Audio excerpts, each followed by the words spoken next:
तो दोस्तों, स्वागत है आपका दूसरी कहानी, उस कहानी के पार्ट 2 में। जिस कहानी में हमने प्रकाश के बारे में बताया था कि प्रकाश कैसे घूमने गया और वहाँ पर एक लॉज में रुका। और उसके पहले पार्ट में हमने बताया कि प्रकाश घूमने गया, लॉज में रुका। वो उसके बाद वो वहाँ से घूमने के लिए निकल गया गाड़ी से। उसके बाद वो लॉज में वापस आ गया, लेकिन गाड़ी से घूमते वक्त भूतों ने उसके साथ बहुत मस्ती की और वो फिर दोबारा लॉज में आ गया। तो शुरू करते हैं और जारी करते हैं आज की कहानी, कंटिन्यू करते हैं आज की कहानी वहीं से। तो उसके बाद तो प्रकाश जब उस लॉज माने धर्मशाला में दोबारा आया गाड़ी से, तो उसके साथ उसका गाड़ी का टैक्सी का ड्राइवर भी आया, जिसका नाम घोड़ा था। हालांकि हम आपको पहले ही बता चुके हैं कि उसका नाम घोड़ा था। तो उस घोड़ा नामक टैक्सी ड्राइवर और वो प्रकाश जब लॉज में आया, वो दोनों आए, तो सबसे पहले घोड़ा ने प्रकाश को एक झापड़ मारा, जिससे वह ज़मीन पर गिर के घोड़ा बन गया। लेकिन उसने झापड़ क्यों मारा? उसने झापड़ इसीलिए मारा क्योंकि उसने अभी तक पैसे की कोई बात नहीं की थी। हालांकि प्रकाश उसे घोड़ा उसे इतना घुमा के लाया, इतना सैर कराया, मार भी खिलवाया, थप्पड़ भी खिलवाया, लेकिन प्रकाश ने अभी तक उसे पैसे नहीं दिए थे और ना ही पैसे की कोई बात की थी। तो प्रकाश समझ गया थप्पड़ खाने के बाद कि उसे क्या चाहिए, उसे पैसे चाहिए। तो प्रकाश ने उससे कहा कि बात तो पहले हमने नहीं की थी, लेकिन अभी करेंगे। कितना लोगे? तो घोड़ा ने कहा 1101 रुपया। तो प्रकाश ने कहा ये तो बहुत ज़्यादा है, हम मुश्किल से 1 रुपया और 1 रुपया 10 पैसा देंगे। तो घोड़ा ने प्रकाश को इतना धोया, इतना मारा, उठा के पटका, उछाल के पटका, गिरा के मारा, पटक के मारा, धो के मारा, इतना मारा कि प्रकाश का हो गया चारों खाने चित्त। उसके बाद प्रकाश जब बेहोश हो गया, बेहोश होने के 2 घंटे बाद उठा, तो 2 घंटे तक वो टैक्सी ड्राइवर वहीं बैठा हुआ था। फिर प्रकाश के उठने के बाद प्रकाश ने बोला ठीक है, हम आपको 10 रुपया देंगे, उससे 1 पैसा ज़्यादा नहीं देंगे। तो प्रकाश ने फिर उसे उठा के पटका, फिर उसे उठा के बजाड़ा। तो उस टैक्सी ड्राइवर ने प्रकाश को फिर उठा के पटका, उठा के बजाड़ा। फिर प्रकाश फिर 2-4 घंटे के लिए बेहोश हो गया। फिर बेहोश होने के फिर 4 घंटे के बाद उठने के बाद प्रकाश जो है बोला कि ठीक है, अब हमको समझ में आ गया है कि आपको पैसों की कितनी ज़रूरत है, इसीलिए हम आपको उतना 1101 रुपये तो नहीं दे पाएंगे, लेकिन हम आपको उसका 70% दे देंगे। मतलब हम आपको 770 रुपया और 70 पैसा देंगे। तो घोड़ा टैक्सी ड्राइवर उसमें भी मान गया। उसने बोला ठीक है, लाओ। तो उसने पूछा कि ऑनलाइन पेमेंट दोगे या फिर नगद कैश दोगे या चेक से दोगे? तो हालांकि ये घटना जो है, जो अभी हम बताए हैं और बताने जा रहे हैं, ये घटना है साल 2014 की। तो उसने बोला कि हम ऑनलाइन पेमेंट कर देंगे, लेकिन थोड़ा टाइम लगेगा। तो उसने बोला टाइम हम नहीं लगेगा, जब टाइम नहीं लगना चाहिए, है ना।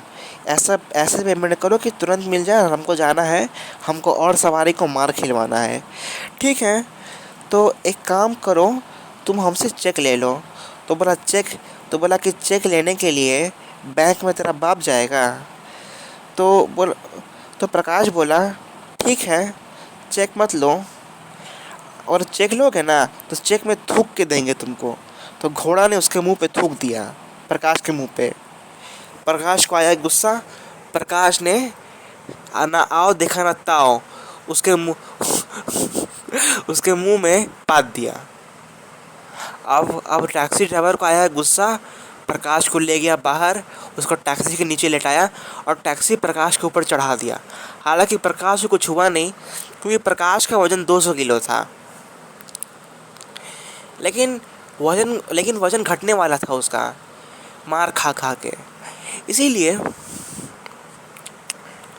प्रकाश, उसके लिए जब जब टैक्सी ड्राइवर प्रकाश दोबारा अंदर आए, तो अंदर आने के बाद प्रकाश ने चुपचाप से उसे 700 रुपये नगद और 70 रुपये का खाना दे दिया, और 70 पैसा का डिस्काउंट लेके उसने उसको एक वाउचर दिया गिफ्ट, जिससे वो पिज़्ज़ा खा सकता था। फिर वो टैक्सी ड्राइवर चला गया पिज़्ज़ा खाने। फिर उसके बाद प्रकाश जब धर्मशाला में अपने कमरे में आया, तो प्रकाश देखता है कि कमरे में सब कुछ हवा में उड़ रहा है। तो हवा में उड़ने के कारण सब हवा में उड़ने के कारण प्रकाश को लगा कि शायद ये धर्मशाला का यही नियम है कि हर चीज़ को हवा में लटका के रखा जाए। लेकिन लटका के क्यों रखा जाए? तो प्रकाश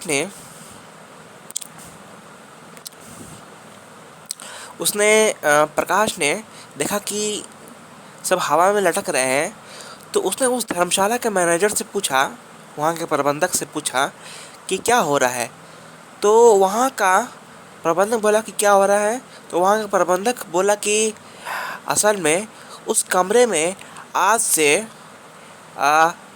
10 साल पहले या फिर उससे भी पहले, करीब 2002, 3 या 4 में एक बच्चा रहने को आया था, और उसका एक फूफा रहने को आया था।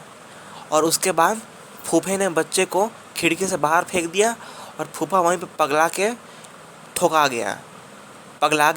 और वहीं पे, है ना, टुन्न हो गया, है ना, देहांत हो गया उसका। अब क्या हुआ, अब वो हवा में उड़ रहा था। प्रकाश समझ गया कि ज़रूर उस बच्चे के फूफे का काम है। तो वो कमरे में दोबारा गया और फूफा नाम से एक मंत्र पढ़ा। वो मंत्र था, ओम फुफ्फा फुफ्फू फुफ्फाय नमः। तो उसके बाद फूफा आया और उसने सारा सामान नीचे रख दिया और प्रकाश को उठा के धोया। लेकिन उसके बाद प्रकाश ने फूफा से माफ़ी मांग के, फूफा के पैर पकड़ के उसने उनसे जाने का आग्रह किया। तो फूफा ने बोला कि मैं यहाँ से नहीं जाऊँगा। प्रकाश ने कहा, क्यों नहीं जाएंगे? तो उसने कहा कि हम पागल हो गए थे, तो हमको पागलपने का हर्जाना दो। तो प्रकाश बोला, अरे हम क्यों हर्जाना दें? अब हमारे साथ थोड़ी ना पागल हुए थे, अब मेरे साथ थोड़ी ना पागल हुए थे। तो फूफा बोला, किसी के भी चलते हुए हों, हर्जाना तो तुमको ही देना पड़ेगा और उस आदमी को देना पड़ेगा। तो प्रकाश ने उसको एक चवन्नी उधार दे दिया और बोला कि बाद में लौटा देना। तो फूफा बोला कि हम इसको नहीं लौटाएंगे, तुम ये चवन्नी हमको दो, ये चवन्नी से हम बहुत कुछ खरीदेंगे। उसने चवन्नी दे दी। अब प्रकाश का क्या हुआ, दिमाग घूम गया। उसने फूफा को पीछे घुमाया और पीछे एक लात मारा, तो फूफा का भूत चला गया खिड़की के बाहर और वहीं पे फड़फड़ा के ऊपर फुर करके उड़ गया और फिर आसमान में गायब हो गया। उसके बाद फूफा गया गांधी जी के भूत से मिलने। तो गांधी जी ने कहा कि फूफा, तुम्हारे साथ ये क्या हुआ है? तो फूफा ने बोला कि ऐसा ऐसा हुआ है। तो गांधी जी ने कहा कि कोई बात नहीं, शांत रहो और सब कुछ प्यार से हल करो। फिर फूफा वहाँ पे कभी नहीं आया। फिर प्रकाश का क्या हुआ कि प्रकाश वहाँ पे चुपचाप सो गया आराम करने के बाद। प्रकाश के पास उसका मोबाइल था, लेकिन मोबाइल नोकिया का मोबाइल था, लेकिन स्मार्टफोन था। अब प्रकाश जो है समझ गया कि इस धर्मशाला में रुकना मतलब अधर्म को स्थापित करना और धर्म को खतरे में डालना। इसीलिए प्रकाश तुरंत क्या किया है ना, सो गया। और सो के उठने के बाद और सो के उठने के बाद और सो के उठने के बाद और सो के उठने के बाद 4 बार बोलने के लिए भूत आना पड़ता है, इसीलिए 4 बार बोलना पड़ा। सो के उठने के बाद प्रकाश जो है धर्मशाला के कमरे से बाहर निकला। वो जैसे ही बाहर निकला उसका पैर फिसल गया और सीधा वो घसीटते हुए चला गया मैनेजर के पास। वो मैनेजर से टकराया और मैनेजर उसके ऊपर प्रकाश के ऊपर गिर गया। फिर प्रकाश उलट गया और मैनेजर नीचे हो गया और प्रकाश मैनेजर के ऊपर गिर गया। जैसे ही प्रकाश मैनेजर के ऊपर गिरा तो मैनेजर के परखच्चे उड़ गए और मैनेजर स्वर्ग सिधार गए। फिर प्रकाश तुरंत वहाँ से भागा और भागते भागते गया एक रिक्शा वाले के पास और रिक्शा वाले के पास अपना सब सामान लेके पहुंचा। और सामान लेके पहुंचने के बाद जय बोला कि एक काम करो, तुम ले चलो रेलवे स्टेशन और फिर रेलवे स्टेशन से है ना हमको मेरा सारा सामान ट्रेन तक पहुंचा देना।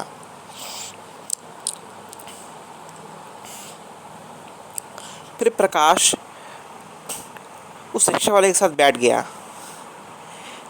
रिक्शा वाले ने प्रकाश को थोड़ा सा कुछ कान में कहा, लेकिन क्या कहा कि अभी नहीं बताएंगे, ये अगली कहानी बताएंगे।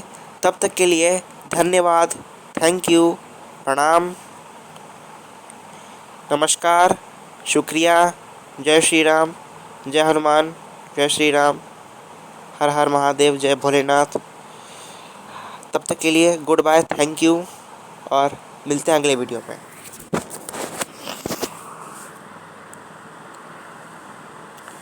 और तब तक के लिए चैनल को सब्सक्राइब कर दीजिए ताकि और भी आपको ऐसे ऐसे वीडियोस मिलते रहे और कहानी सुनने का आपको मौका मिलते रहे। तब तक के लिए धन्यवाद, शुक्रिया।